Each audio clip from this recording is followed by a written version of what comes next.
Commission work session meeting, 5 o'clock, Thursday, January the 27th. Roll call, please.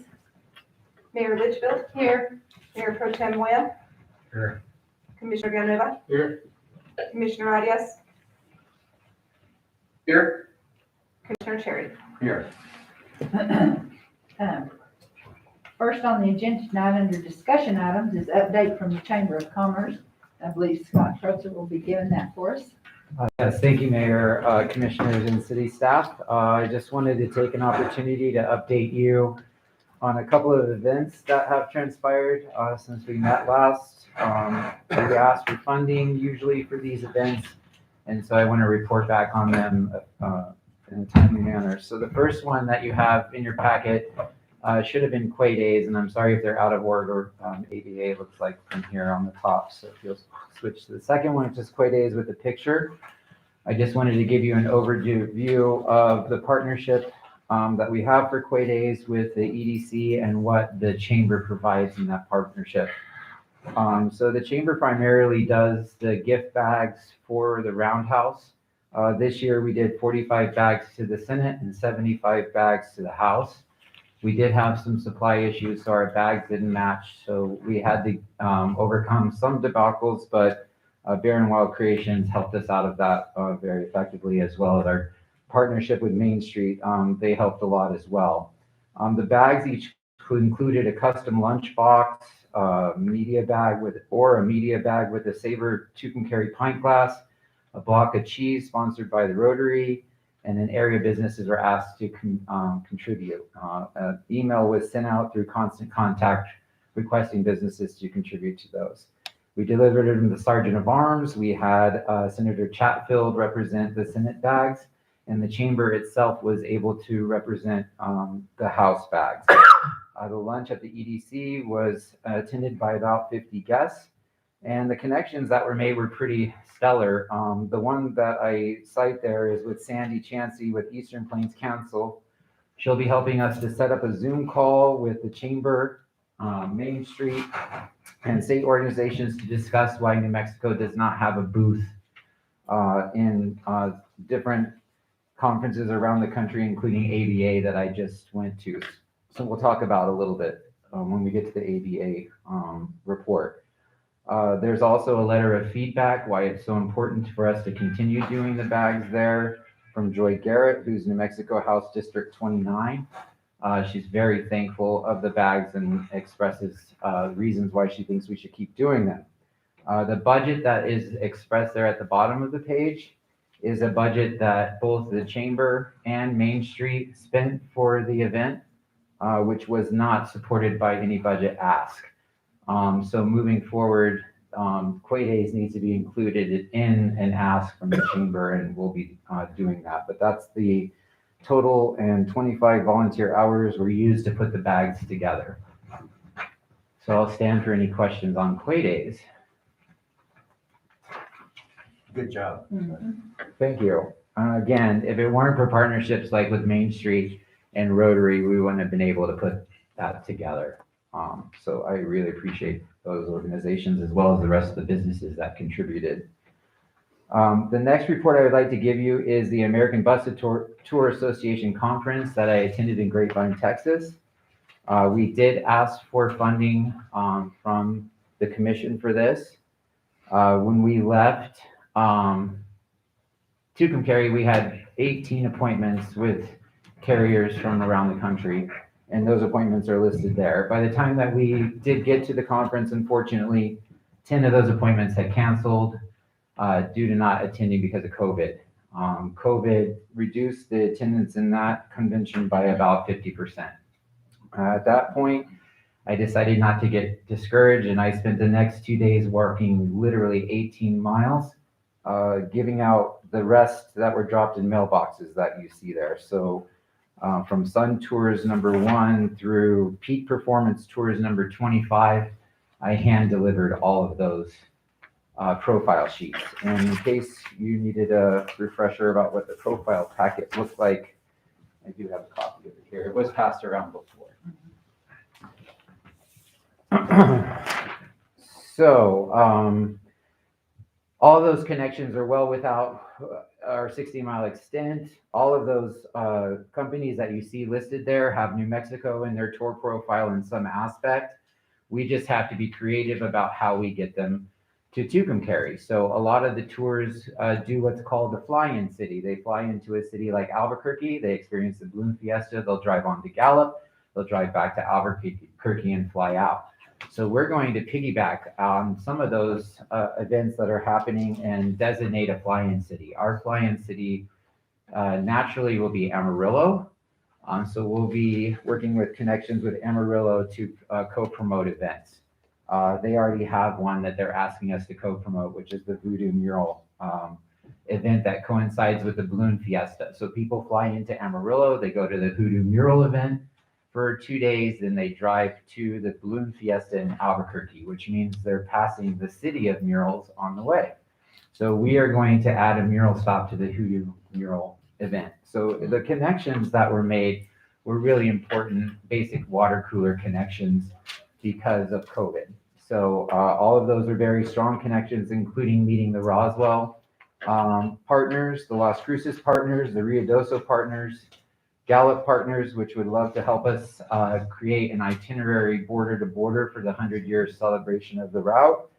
And then, of course, our partnership with Amarillo. So we've got some really great things happening, although we were told that we wouldn't have any results till 2023. We're going to have some in 2022. I gave some feedback there in the budget ask. We asked $3,500, $2.59. We spent $3,400, $45.07. 16 volunteer hours were used to put together the profile folders.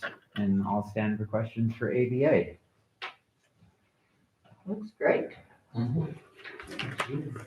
The biggest feedback that I got from this is that the other communities in New Mexico were really excited just to see Tucumcari somewhere, a place with a face and someone to promote it. What we learned at ABA is that New Mexico does a very bad job of promoting tourism in the state. Out of all the states along the route, New Mexico was the only one that didn't have a state booth at the ABA conference. I found this appalling because I usually live in cities or states that do have representation, like California, Oklahoma, Texas, huge booths, over $100,000 in displays. I went to the Colorado booth and I was basically, what's up? How do we get something like this? The Colorado booth said that this is something that is budgeted for them off the top every year. They need New Mexico to be a part of that. And an offshoot conversation during Quay days, I met the Eastern Councilwoman, Sandy Chansey. She overheard my conversation about no representation of New Mexico in these big conferences, and she set up a Zoom call with the Chamber Main Street and Lansing. I can't remember what his title is off the top of my head, but we are going to discuss putting a booth at ABA for New Mexico. So that's my reports, and like I said, if you have any questions, I would just like to give these timely, and I will be giving another one on the progress of the remodel of the visitor center shortly. We just have a couple of loose ends to tie up with some electrical stuff that needs to be done. So we're almost there, but I invite everyone to stop by and see the new visitor center. You had some work done there, haven't you? Yes, sir. We've painted inside, outside. We've completed the floor and the lighting upgrade and restrooms. Was the floor the one they did something? They polished it like they're currently doing at the convention center. So we were kind of the guinea pig. They did us first, and we'll never have to address the floor ever again in the Chamber of Commerce. Did it come out nice? It did. Very nice.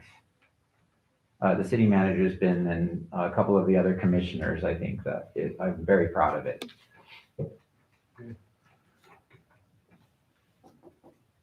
Thank you, Scott. Yeah, thank you Thank guys. you very much.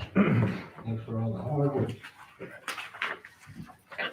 We appreciate you getting our name out there. Yes, ma'am. Next on the agenda is the discussion regarding cannabis fees. Yes, ma'am. So last meeting, we discussed the opportunity to implement some kind of application fee permitting fee on cannabis. We've discussed it numerous times. I was able to reach out to Mr. Najjar, the same attorney that's been helping us with the draft of this ordinance. And he kind of had the same thing. We discussed about striking it from the ordinance and just coming up with a resolution to set the fees. With that, I didn't have the time to call every single individual municipality of different people, so I just asked him for an overview of what he's seeing, what he's hearing from different members of the municipal league. And he stated that fees are typically ranging anywhere from $35 to $350.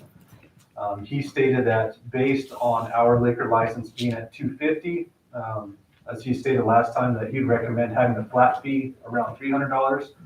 I also asked him about some kind of sliding schedule, if it was, say, a percentage of what the state was charging for, say, that type of license. He stated that he would recommend staying away from that and just going with the flat fee. He recommended $300. And that's kind of the gist of it. That's it's up to the commission, what y'all want to do. Again, he just warns on trying to be consistent with what our other fees are. And I know Clovis, we did have a chance, and Helica pulled the information from Clovis, and they are charging $1,000, but that's one flat fee. It's not for each individual type of business. And they were able to do that because I believe it's more consistent and in line with their existing fees. And that's where we're at. Like I said, anywhere from $35 to $350, what other municipalities are doing. So this flat fee, would that include all the license? Or would that be for each one? Per license. Per license, okay. I really don't have much to say. I think I said all I had to say on it, because I really do feel 400 is really not that much. That's not big of a deal. Because actually, if you look at it, we do a lot. We do charge, for example, look at the largest tax. We do charge an administrative fee, and that's quite a lot. Am I correct, Mark? We don't do it for free. We charge them. The lodging tax? Yeah, to administer their funds and everything. We charge back to the general fund. If you look at the budget, it's there. That's a flat 5%, I believe, That's tax that was adopted. But that's It comes out pretty good. So you see, it's not uncommon for us, we do the fee charging, like on the largest tax, for administration, we have the other departments like water and stuff, we do administration charge. So justifying the amount of people, of the administration part is not gonna be that hard, especially after I have here, I was looking at the salaries of the employees. They're not very high in many ways, and we're gonna put some extra strings on there. So the whole deal is, we're talking about being fair, not being fair. We look at the largest tax, we have a fee, the other departments, we have a fee, and it all goes back to the general fund. On all the employees, except for Ralph, most of the salaries come out of the general fund, and then his comes half of it out of the general fund if you look at the budget.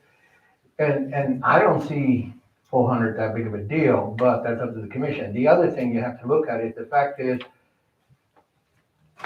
we do have different types of fees for different types of situation. A good example would be as a resident, I pay a lot lower fee than I do as a business for the city sewer, water, and garbage, and especially garbage, and I have like 3 homes that are used that I'm paying business because I conduct business out of it, and we probably use less than a resident does. So it's not uncommon to have a good set fee to get reimbursed the cost. If you set fees for, like I said, my resident utilities from the city is a lot lower than my businesses. They're pretty high. Probably my business don't even use as much as I do at home in any of these utilities. So it wouldn't be uncommon to have a good set $400 fee for which will cover most of the administration, like we do for the largest tax and everything. But that's up to the commission, and we're going to expect some of our employees to do extra work here. And if you look at their salary, they're already at a very low level. But that's up to you guys if you choose to go real low on it. It's not about making money, it's about just making sure that we get our reimbursement of our administration of this licensing, which is gonna take more than we think it is. That's all I can say, you know. Well, to me, $300 is still not low. It's still high, I think, if you're gonna try to get all the license, but that's just, cause I guess I'm not invested in it, so, you know, but I just, No, I understand what you're Yeah. saying, Mayor, but the whole deal is, we also have a responsibility to the budget, and we also have a responsibility to the load force that we put on our employees. And as it is right now, we're operating, and I just look at the amount of people that are doing all kinds of work in the city, we're operating on a skeleton crew. If you look at it, we still have some people on part-time that have not been able to be placed back in. I mean, I think you guys are looking at a animal officer or whatever you want to call, you know, but even that we have to eliminate because the fact is that our budget was already too thin. I mean, you know, for us to, and that's why we did the cutting and put the situation. We have people doing cross work in many departments. And so we got to look at making sure that any time that we do any type of business, including the cannabis, that the city is going to have to do from law enforcement to code enforcement to administration here at City Hall, that we get our reimbursement, our administrative fee as well. But if the commissioners feel here that 300 is a little high or it's not right, that's up to the commission. But to me, I look more at the budget, and I've been looking at the city budget, and I've been seeing that $400 for the amount of departments and other things, even though it's not going to take that much, it still is going to cost administrative fee that is coming out of the general fund. This fee will go back to the general fund to subsidize the salary of the other people that we are utilizing for their part in making sure that this license is legit and they're following the ordinance. That's all I can say. When do you propose to bring the resolution up? Next meeting, first meeting in February, yes, sir. Because selling date's April 1st, Yes. so as soon as possible do that. Then we can have that discussion on when we do the resolution. Well, it's time to look at it. The reason I decided to bring it, to give you time to research your own thing, so you can see that what I'm saying is legit. It's not a Mickey Mouse game. This is a very serious thing because we're responsible to taxpayers and make sure that we keep this on a level that is not being dipped into other parts of the budget, which is the general fund. Thank you. And that's what the discussion was today about setting the fee. Isn't that correct, Mr. Martinez? Yes, sir. Okay. Globus is actually charging 1,000. So that's overall. That's overall. Yeah, but you're looking at overall. Remember one thing, 400 is if I want to do a dispensary. Now, if I was going to do a dispensary in Clovis, it'd be 1,000. So, you know, it's not overall. If I go only for one item, it's still got to pay 1,000. The other thing I want to discuss is also the courier, because the state was charging $250. mhm. So in our reality, if we look at the licenses we've received, the applications, and you take it for what it is, realistically, most people that are combining, they're not, with the exception of at least one, they're probably not going to have a consumption area, so that wouldn't be a charge. They're more than likely not going to be a research or testing laboratory. The courier is specific to a few of them. But say you have 4 of those. If you're a courier, a manufacturer, producer, and a retailer, whether it's 3 or 4 of those, typically it's going to be $1,200 to $1,600 per individual person that's going to apply for this. So that's obviously more than Clovis is doing. They're allowing 1,000 for all of it. So it's just something to keep in mind on an economic standpoint, where I think it was brought up last commission meeting. We don't want to drive business out. It's coming. Cannabis is legal. It's able to be here in town. So I feel we need to take the most out of it and return that where we're getting some GRT out of it. And at what point do we start pushing businesses away because they feel that our license fees are a bit too high? Okay, and what time do we start to reimburse some of our employees for the extra work? And look at their salaries. You're the one who's in charge of it. And yet we expect them to do extra work and yet we're not able to get our administrative feedback? Tell me. The whole deal is is drawing any business away. This is a business that is going to happen in Tucumcari regardless whether it's $400 or $300 or $35. It is going. If you're going to invest that kind of money, nobody's going to drive you away. You're going to want to be in the city because you want the infrastructure that's in the city and you want the protection in the city. But, you know, we can come out and do the old thing, we don't want to drive business away. Nobody's driving business away. The whole deal is, let's be business responsible as far as administrating the city's business. But that's up to you guys. But I am telling you right now that if I had, but not everybody's going to do 26 of the license. They're going to do a minimum of them. And I'm going to tell you, probably the person who does the dispensary might be the dispensary and might be doing maybe a little growers. That's 800 right there. That's less employees. I don't think that nobody's going to have all the other stuff other than just one or two, unless it's a big manufacturer out of state that comes with a lot of money because it's very expensive. Look at the rules and regulations of the states. That's a lot you have to follow. I mean, and that's why I'm pointing now and that's why I'm arguing on it, is because I don't want to go too far down and then wind up with a little problem. We can always come down. That's not a problem if we things take off and things are looking better. You know, what's the difference between $300 and $35 if we don't want to drive business away?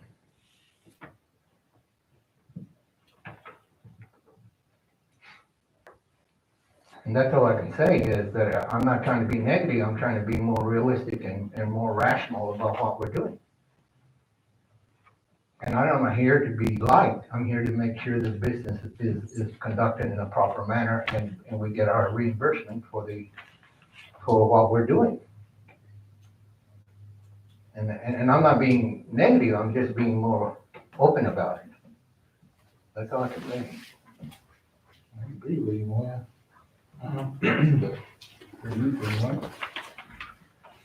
Mark thinks we're gonna be driving business away if we go 300. What I think is, Go 400.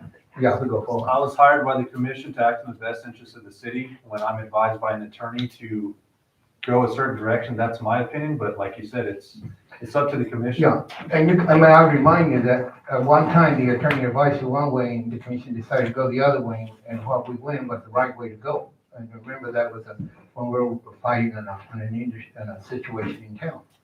So sometimes the commissioners, we're not attorneys, but we do have good inside knowledge too. And attorneys have been, especially in that case, that would have been a very crucial case when you recommended we fold under, and we said, no, we're gonna go forward, and we winded up having a good future for the city of Tucumcari to set a precedent. I'm not gonna mention that, but it was a great, and it was against the attorney's advice, and it turned out to be very positive for the city of Tucumcari.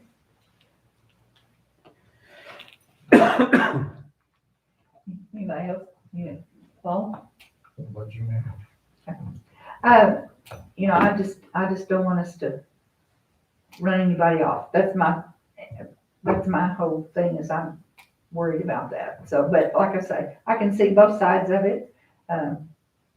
But I would rather start low and go up rather than start high and then have to come down. But We can start high, and if we feel that there's a need to go down, we can go down. If we start low, and we feel that we're not meeting our expense, it'd be very hard to go back up, especially when you have an industry already going. It's always easy to go down, but not up. And I know it's going to include more work for our employees. I don't care what anybody says, it is. And we're already running a skeleton crew because we cannot afford to hire anymore.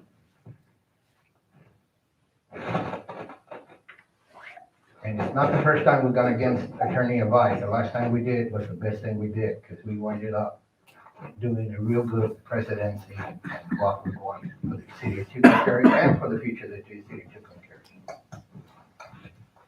Is there any other changes on this, Mark, that you need to know? There is, that was another thing I wanted to bring up.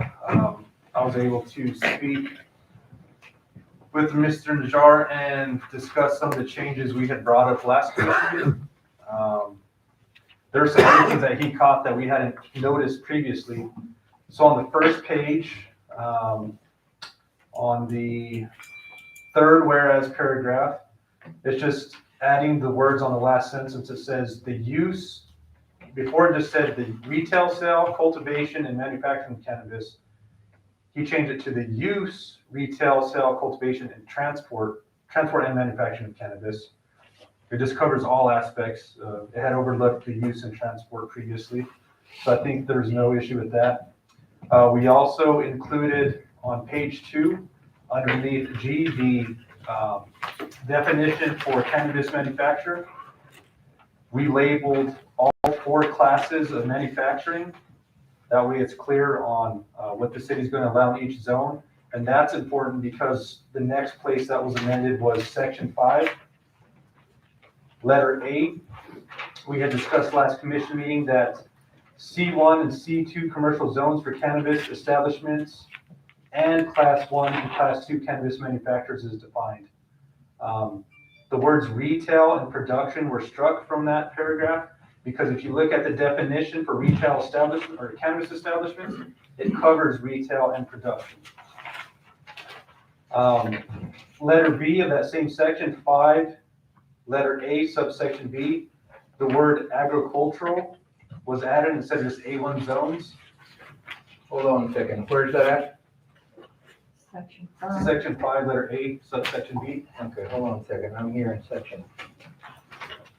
Section 5, letter what? Letter A, B. subsection B. And it says the A1 agricultural zone for cannabis producer and manufacturer existing industrial zone.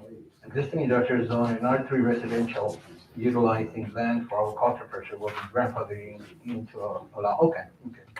So the one recommendation he made on that was to strike and manufacturers, since we're allowing class 1 and class 2 manufacturers in C1 and C2 zones. And in letter C, industrial zones will allow for class 1 through 4 cannabis manufacturers. He felt that A1 agricultural zones be just for that, just for ag purposes, just for growing, not for manufacturing, not for dispensing. Okay.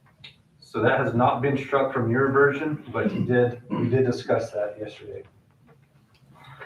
And then he also added language to. So you're saying you could take the industrial zone out or what? No, so on letter C here, it says I1 industrial zones will allow for class 1, 2, 3, and 4 cannabis manufacturers. Okay. And then, but going back up to letter B, on the first sentence, it says A1 agricultural zones for cannabis producers, and where it says and manufacturers, he recommended striking that. That way, A1 only allows for growing, that's it. Okay. So if we look at, Wait a minute. If we're looking at growing, they're also gonna have to have a place, like a barn, to manufacture the buds, aren't they? To be able to put them out. But if they only wanna do growing and just packaging rather than just, then they're gonna have two areas to do. and he stated if the commission chose to go that route, then y'all would have to decide, do you just want to allow class 1 and class 2 manufacturing in an A1 zone, or do you want to allow all of it? Class 3 and class 4 is defined, it allows for the extraction of the THC. Class 3 allows a licensee to conduct class 1 and 2 activities and extracts using mechanical methods or non-volatile solvents. And then class 4 does the same, but it does extract using volatile solvents or supercritical CO2. Yeah, but this is manufacturing. Okay, so hold on a second. What I'm looking here is, remember, this does not mean all of A1. This is only mean if it's agriculture area that has been grandfathered in. Correct. So there really won't be any residential there. So what's wrong with manufacturing in that area? If it's, I mean, if, you know, I mean, what we look in the city of Tucumcari is we're looking at not 1 acre of agriculture that's gonna be grandfathered in. We're gonna be looking at maybe 6, 5, 10 or more. So it's gonna be a large parcel. Because if you look at and see where agriculture would apply air and in other areas where there is not irrigation projects and then stuff like that.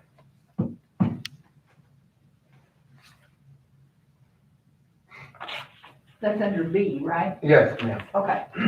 I don't know. What is the negative of the having the manufacturer there? Because this is tied in to the grandfather part. It's not tied in just to regular A1 or R3.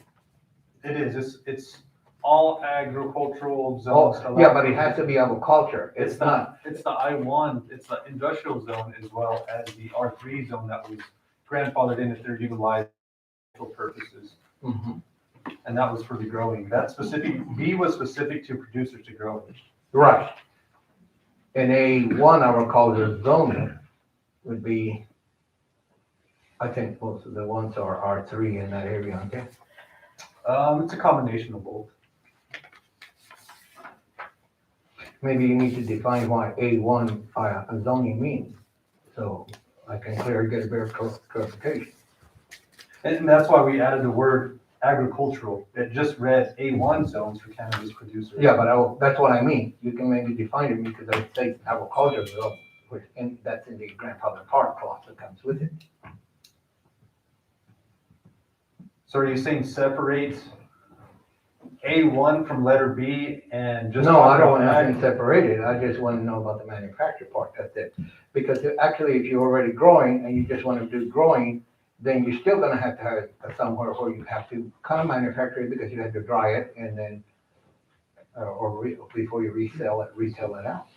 And that's what I was asking. Do we want to allow, how much manufacturing? Do we state like we did in letter A, class 1 and class 2? Is it class 1 through 4? I mean, how much manufacturing do you want to do in the A1 zone? In the A1 zone, we should more or less allow the farmer or whoever does it to be able to have his own barn if he meets the specs of the state and be able to dry it and be able to then sell it or whatever, retail it out. So I don't know how you would write that. With that, I would say then A1 agricultural zones for cannabis producers and class 1 and class 2 manufacturing was similar to letter A with the C1 and C2 zones. Unless you want to allow for the volatile chemicals and extract it with. No, that's totally different there. And that's what we're trying to say. What I'm trying to say is how we're gonna operation define the type of manufacturing that it goes with. Like any farmer will do, if you have,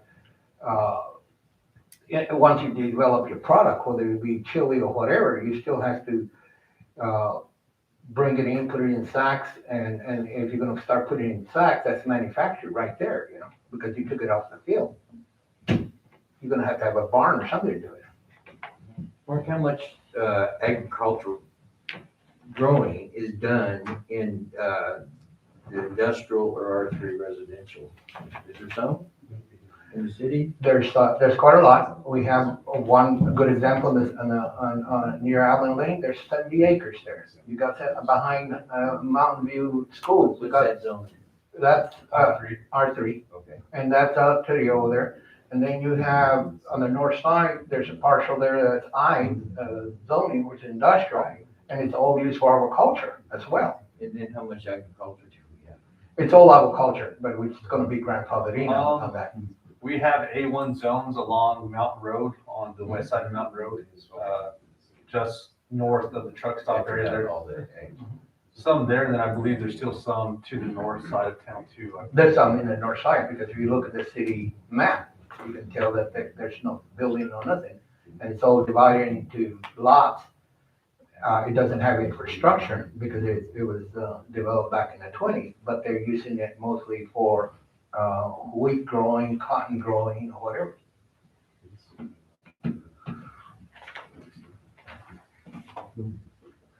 I'm gonna try to pull up the zoning map real quick, see if, give you an idea. Now, I'm just wondering, the question was just how much problem is that going to create? Well, nobody lives there other than the owners.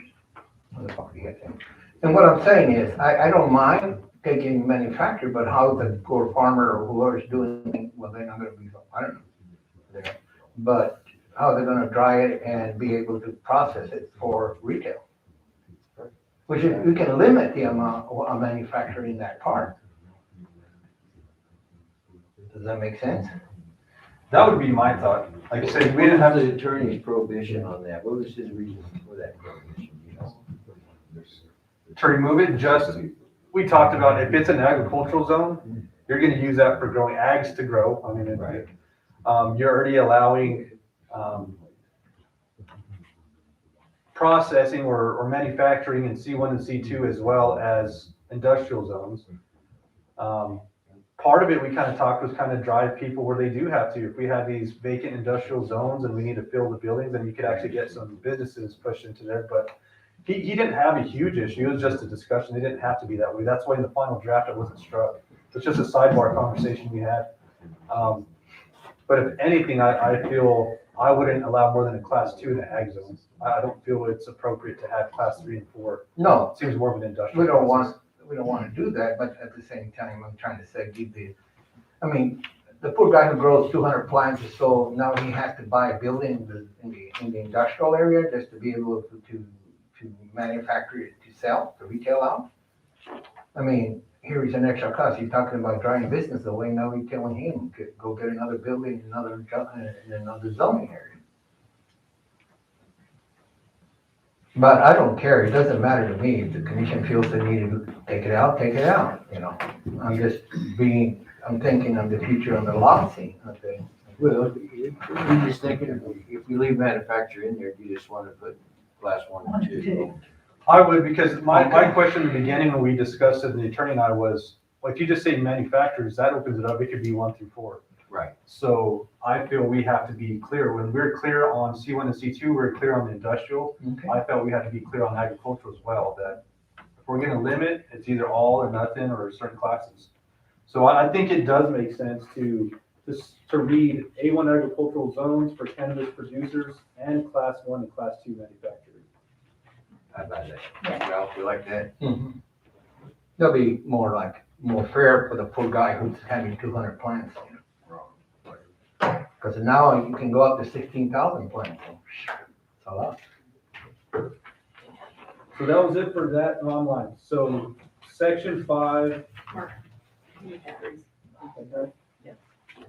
I'm in section 5 already. Is that our job description? Another duties was assigned.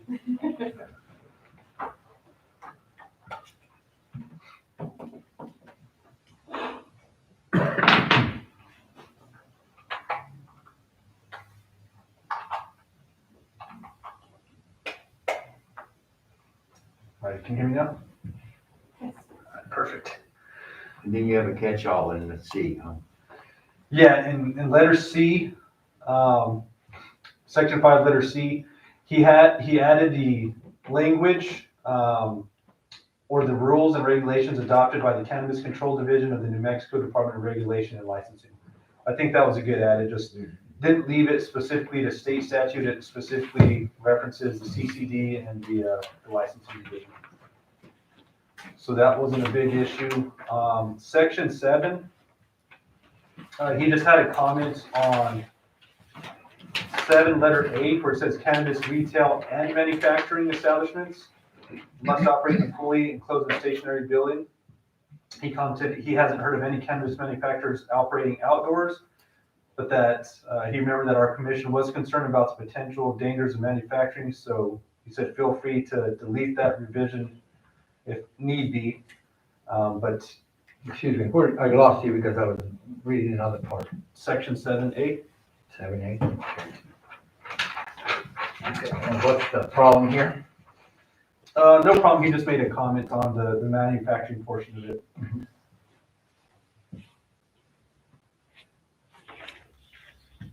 No mobile home. No shipping containers. No shipping. Containers, yeah. So I think that was fine there. There's also a duplicated sentence I overlooked. Let's see, section 6, letter B. Unique eclectic buildings are encouraged. that was in there actually twice, so that's been corrected. Going back to section 7, letter C, the last sentence was added. He put, for purposes of the security requirements contained in this paragraph, in the event state law is more restrictive, state law will prevail. So if anything changes with state law will take the preference over the city ordinance. What number is that? Letter C. Which it would anyway, but. Yeah. But it was good. I like that additional language. 7D, he added the wording, after cannabis establishments shall utilize sufficient odor mitigation technology. He added the words such as carbon filtration systems to minimize cannabis odor from escaping the licensed premise. There's just such as, it's not saying they have to go that route. There's just an example. And then it looks like the next change, we struck out all the information on section 9 when it came to the annual license fees. Before it had everything set. That'll come by resolution. Right now it just reads fees will be set by resolution. Yeah. Section 10, again, just some small changes to a few words. Before it used to read, each day any violation of any provision of this article shall constitute a separate offense. Now it reads, each day that a violation of any provision of this ordinance occurs shall constitute a separate offense. So I think that cleaned that up. And he added a letter D, and I think this was a really good addition by the attorney. This was not included before, and now it reads, the city reserves the right to terminate any city-issued or city-provided licenses, registrations, approvals, utilities, or other such matter upon a second violation of this ordinance. Nothing herein shall prevent the city from seeking injunctive relief. Not a problem.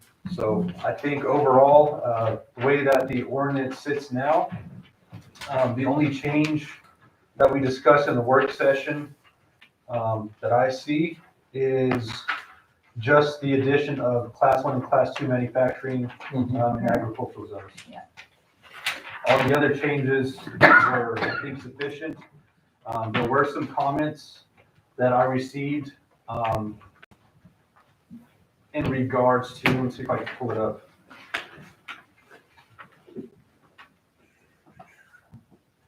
In regards to section 4, number 2, letter D, about compliance with existing fire and life safety requirements. Question was, does this mean the applicant has to have a certificate of occupancy showing, providing that their building complies with fire code suppression standards? Commissioner Cherry will know about this. Our attorney stated, the state requires a fire inspection for applicants prior to being licensed, and that he imagined this would cover this section. That entails getting a letter from the fire inspector, but a certificate of occupancy is typically required to be submitted as part of that process. Right, and, yeah. So we're There's not a covering, whole lot in NFPA about cannabis.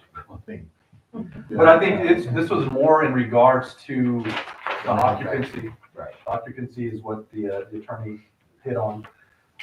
The other questions And were- so you make that clear, that's out of our hands anyway. Yeah, it's all right. It's a state thing, so he didn't feel it needed to be addressed in Okay. our ordinance. The other was underneath section 6, design and architectural standards, letter B. Architectural style on Main Street District. All modifications to historic properties will be consistent with the Secretary of Interior standards for the treatment of historic properties. Wow. The question was, does this refer to just buildings that are listed on the historic register, state or national? And Mr. Najjar said, yes, to his understanding, if this provision is that it applies to those properties that are considered historic, that it would encompass all of the Main Street District. The other question was in regards to section 8, standards for designated cannabis consumption areas. There's more of a statement that doesn't say whether consumption is allowed outside or not. Santa Fe County Planning Department provided the following explanation of cannabis consumption areas for their ordinance. Due to the odor and secondhand exposure risk, it is proposed that consumption areas that allow for smoking be indoor in a standalone building from which smoke does not infiltrate other indoor workplace or other indoor public places where smoking is otherwise prohibited pursuant to the D. Johnson Indoor Air Act, NMSA Chapter 24, Article 16. And Mr. Najjar stated, anything that is not specifically addressed defaults to the CRA and CCD regs. As drafted, this covers the requirements imposed by the D. Johnson Indoor Air Act. Under the CRA, cannabis consumption area means any area where cannabis products may be served and consumed. Smoking is specifically allowed in an indoor or outdoor cannabis consumption area, Section 57K.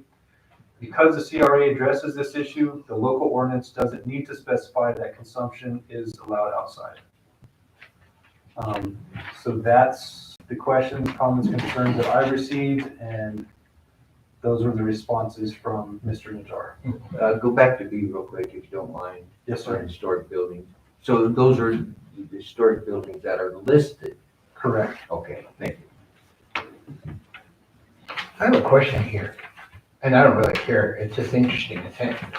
On first page 1, on second and third paragraph, it's interesting that it says here, let me say, the city of Teuton finds that the CRA authorized cannabis established to use chemical extraction, chemical synthesis, including propane and other flammable gas to extract marijuana concentrated, which poses a threat to the health and safety and welfare of the community and increases the responsibility of law enforcement and the city department for response to violating the state law. Then you go to the third paragraph, and it's interesting. It says the ordinance is adopted to protect, listen to this, the health and safety of the welfare of the community. And in the first paragraph, it says it poses a threat. So it's kind of contradicting itself there.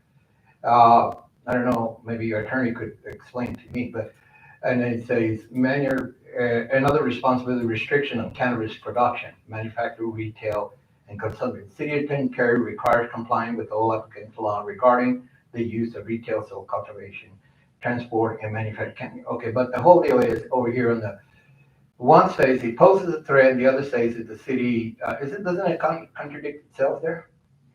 To be honest with you, I'm not even sure why that second whereas paragraph is even in there, discussing the Well, extraction of it. I don't know, your attorney looked at it, he should have just cut it and said that's a contradiction.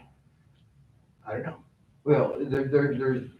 Because a it lot of says, businesses- paragraph 1 There's says a lot of businesses that do pose a threat, and they're covered by other statutes, like state fire marshal or enforcement. And I understand that part. Construction industry. I understand that part, but it's contradicting itself in the ordinance. Paragraph 1 paragraph 2 contradicts paragraph 3 contradicts paragraph 2. Which I believe was it Mr. Najjar that brought up, he wasn't a fan of whereas statements within an ordinance anyhow. No, I don't really care, the whole deal is, Yeah. look at it, what it is, and then, the whole deal is interesting, that's all I can say. I mean, leave it like it is, I don't really care. Pose the dangers in one paragraph, and then the other one, we're responsible for the safety. Section 2, maybe it shouldn't even be in there. That's my thought. It kind of makes sense where it talks about things were adopted into law and that the city has the right to regulate what they do, the time and location. But yeah, to me, that's kind of crossed my mind as well. I don't know why they talked about extracting there when we reference it in section 5 that it is allowed and we define it. No, I understand, but when you put it in writing that it does pose a dangerous, and then you put it on the other paragraph that says that we're here to protect the safety, that opens a liability for us. Because we put it in writing. I don't know, talk to your attorney, maybe he'll give us a better advice on it. Let's go. I think, yeah, excluded. But The whole section. The whole section 2. on section, the second paragraph, Just the whole section 2. okay. I don't have a problem at all.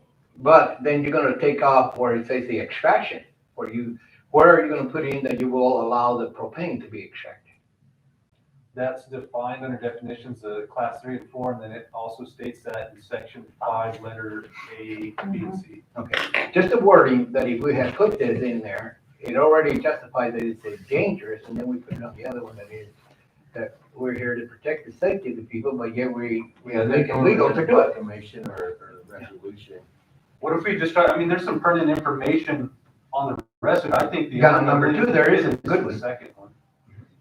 Because it first talks about, again, how things were adopted, you have to be 21 years of age. And then the next whereas statement talks about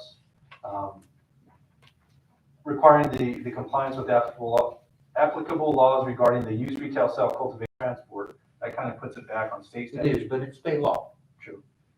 State law, state law. And so all I'm doing is just showing those two paragraphs contradicting itself. So the third whereas you suggest taking out? My opinion, all three of them should be taken out. Oh, okay. It's, the first whereas is strictly state Right. law. The only thing missing is now therefore we should. Yeah, pass this right. ordinance. No, we really can take all three of them. Why don't you consult with the attorney, have him come out and see about that, because there's some important things on some of these. And this is a resolution, and this is the Are we introduction. voting on this? We're voting on tonight, so I'll have to see if I can get them all. And this is I can see where we can, number 3, we would have to throw that out. Ooh. If we don't, I don't know. That's up to you guys.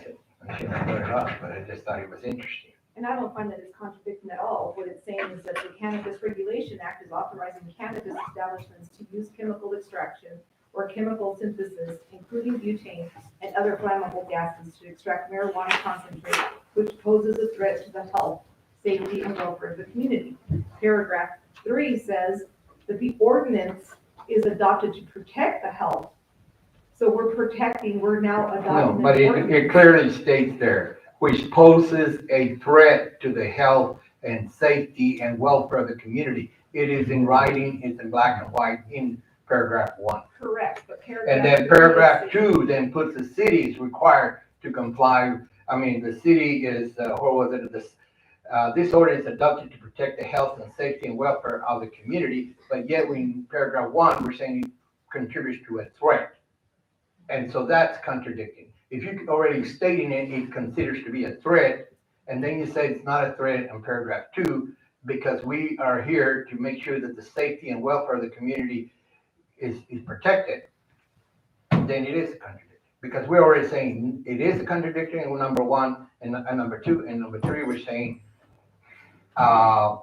Remember, the second one just gives us the authority to increase the life. but it is actually in writing that says we are here to protect the safety and welfare, and then on the other one, it says in black and white, it poses a threat.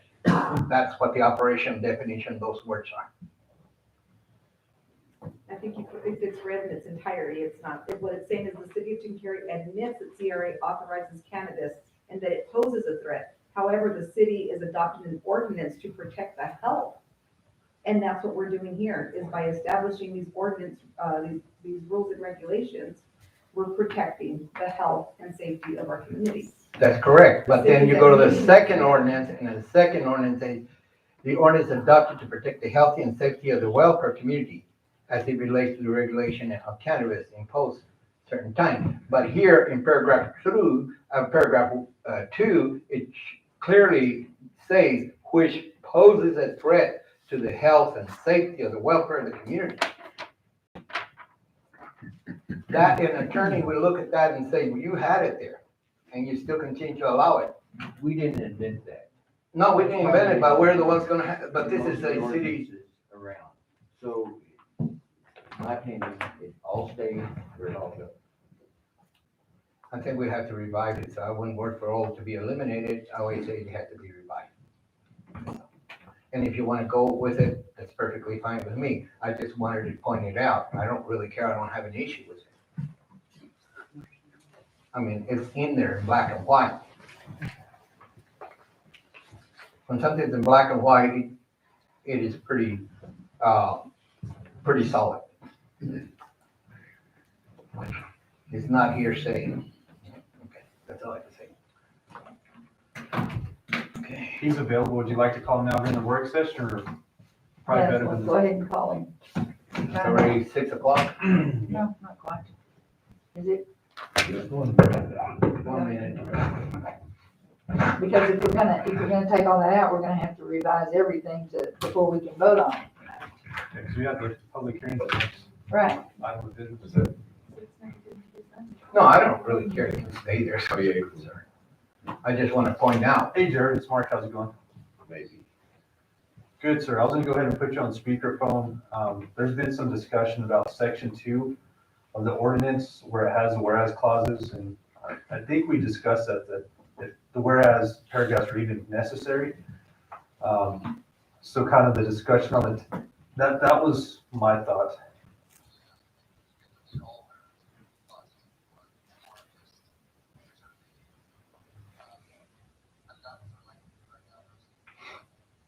Yeah, no problem. I'm gonna go ahead and put you on speakerphone and we'll discuss this real quick.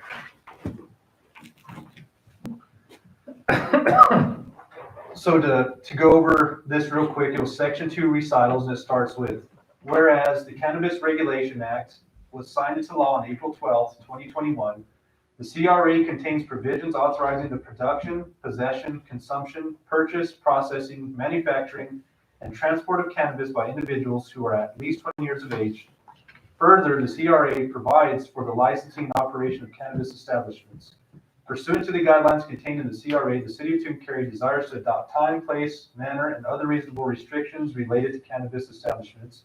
And whereas the City of Tucumcari finds that the CRA authorizes cannabis establishments to use chemical extraction or chemical synthesis, including butane and other flammable gases, to extract marijuana concentrate, which poses a threat to the health, safety, and welfare of the community and increases the responsibilities of law enforcement and city departments to respond to violations of state and local laws. And whereas this ordinance is adopted to protect the health, safety, and welfare of the community as it relates to the regulation and use of cannabis by imposing certain time, place, manner, and other reasonable restrictions on cannabis production, manufacture, retail, and consumption. The City of Tucumcari requires compliance with all applicable laws regarding the use, retail, sale, cultivation, transport, and manufacturing of cannabis. Nothing in this ordinance is intended to promote or condone the sale, cultivation, manufacture, transport, production, distribution, possession, or use of cannabis or cannabis products in violation of any applicable law. So that's the whole section there, and I think that's almost implied given that it's state law. And the discussion is that the second whereas paragraph conflicts with the third because we're talking about how the extraction process is an issue and a threat to health and safety and welfare. But in the next paragraph, we talk about we're adopting this ordinance to protect health, safety, and welfare. And we're allowing what the definition of paragraph 2 is. Well, so the health, safety, and welfare with respect to that third paragraph, and I'm just doing this based on memory because I don't have it in front of me, but I believe that was the paragraph that discussed manufacturing volatile solvents. I would make the argument that that's not necessarily inconsistent. It's more just justifying your reasons for moving manufacturers to the industrial zone. But realistically, whereas clauses don't carry the force of law, they basically just set up your reasoning, letting people know, here's just the background of why we're doing this, here's our authority, and then after that is the real meat and potatoes of it that really carries the force of law. The problem I have is which poses a threat. Those are the 4 words that I hate. For the health and safety of the welfare of the community. It is in paragraph 2. Right. Because it operation defining saying that the city gives the okay for this type of thing to, and it's in writing. If it wasn't in writing, I don't really care, you know? But it's in writing saying that we give permission for this propane thing to continue and it poses a threat. And yeah, and you understand what I'm saying. It just goes, and then we go to the next paragraph and it says, well, we are required now to provide the safety and welfare of the people, that we can secure that, but yet we put it in writing that this poses a threat and we're gonna say that's okay? I mean, I don't care. I like the idea that they do need to distract them, don't get me wrong, but I'm saying the wording is what I'm having the problem with. Okay. Yeah, I see what you're saying. So a couple of different things to point out. So first and foremost, if you wanted to just delete that whereas clause, you can. That's not necessary within this ordinance. The second thing, so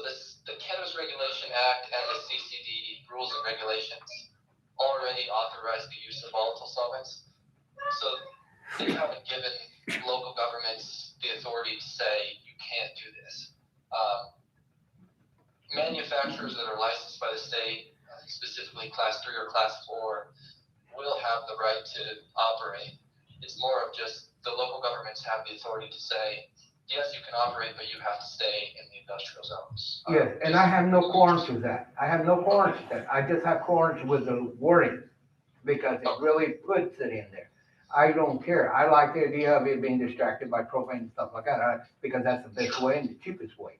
But at the same time, it's the wording that put, and I know it's state law, but then we're talking, this is an ordinance in the city of Tucumcari, which is different, which has a wording that says that we already know it poses a threat, and then we're saying the same thing, and then the next thing, we almost, on the ordinance, it says that we're requiring to protect the safety and welfare. I don't like the word threat of the safety, and that's what I'm talking about. I know that the state says it's okay, and I accept it, and it's okay with me. It's not the point. I'm talking about the wording because of this ordinance that it complies to the city. So can we just do away with the whole section? That would be my suggestion. But I thought your whole section in the beginning was to do almost like what we call almost like an introduction or the scope. It's redundant, it's not needed. Oh, but that's why you have it. That's when you do proposals, that's how you do them. Anyway, but that's what I'm talking about, you know? It's not needed for the ordinance, right, Counselor? That's correct. Thank you. You know, to solve the problem, you could just delete that portion of the warehouse clause entirely if you'd like. Okay, you mean delete section 2? Yes. Yes. Correct. Or paragraph 2 of the whereas. Okay, just paragraph 2. Section 2 I mentioned. Okay, because it's already covered under the state that they can do it. Correct. Okay, so you're not saying the whole 3 paragraphs, you're only saying paragraph 2, is that correct? Sure. I mean, you can delete all of the whereas clauses if you'd like. But Yeah. if there's only one that's troubling you, then I would suggest just the Yeah, because the other ones are okay, and it really gives a good introduction and a good summary, which is the beginning of any ordinance that should have, and you don't go into just A, B, and C, you know? So actually, that's the proper way to do an ordinance. You don't do a hillbilly style, just do Okay, anything. so So actually, we're looking at paragraph 2, deleting on your recommendation, okay? And I have no qualms with it, that's all. Okay. And, you know, I wouldn't necessarily recommend to delete it, but if it's troubling for the reasons that you expressed, then by all means, please, feel free. It doesn't change the ordinance in any way. No, it doesn't, Yeah, so, but it doesn't contradict it either. correct. Okay, thank you. Any other questions? No. Thanks, sir. I appreciate you taking the time to take that phone call last minute. So we're gonna delete that. All right, thank you. We'll talk to you soon. Thanks. Bye. God. All right, so when we read this in the public hearing, how do we do this now? So we're running late. It's 7 minutes after 6. Right. It is up to the commission. I would say that it's, We can make if this is a motion to be done, we can do all that and delete paragraph 2 of section 2. And that's what the attorney's recommending at this point. And continue with the procedure of the ordinance read.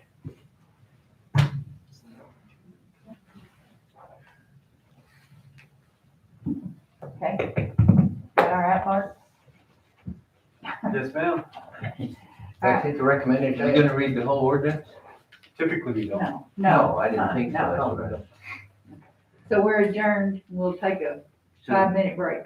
Okay. We've already got all the changes. All the changes, so the only changes that came, as we described in the work session. Right. Oh, my batteries are dead too, I think it's red. Yeah. Everybody got new batteries.